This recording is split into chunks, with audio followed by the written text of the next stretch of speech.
যেখানে সম্প্রতি কর্মী কমিয়ে আনা হয়েছে, লিপিকে চাকরিচ্যুত করা হয়েছে কোনো নোটিশ পিরিয়ড বা বিচ্ছেদজনিত মজুরি প্রদান ছাড়াই।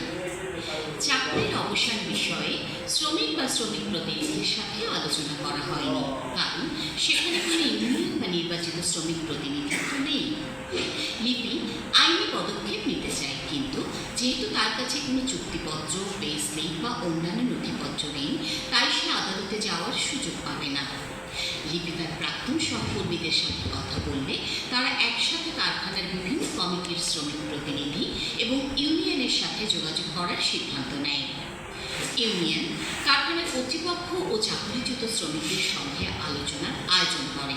কর্তৃপক্ষ চাকরিচ্যুত শ্রমিকদের পুনর্বহাল করতে এবং তাদের আইনগত চুক্তিপত্র প্রদান করতে সম্মত হয়। আইনি চুক্তি শ্রমিকদের আরও স্থিতিশীলতা এবং কাজের নিরাপত্তা দেবে। কারখানায় একটি অভিযোগ নিষ্পত্তি ব্যবস্থার সাথে শ্রমিক প্রতিনিধিত্ব এবং গণতান্ত্রিকভাবে নির্বাচিত শ্রমিক প্রতিনিধি থাকার সুবিধাগুলি ইউনিয়ন ব্যাখ্যা করে। কর্তৃপক্ষ পরামর্শ অনুসরণ করে।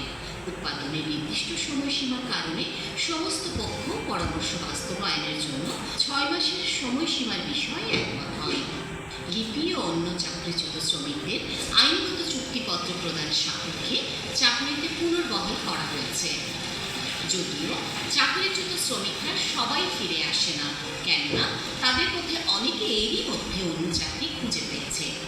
বাংলাদেশ শ্রম আইন অনুযায়ী চাকরি বিচ্ছিন্ন করার নিয়ম অনুসরণ করা উচিত এবং যে শ্রমিকরা অন্য চাকরি খুঁজে পেয়েছে তাদেরকে বিচ্ছেদজনিত সুবিধা প্রদান করা উচিত।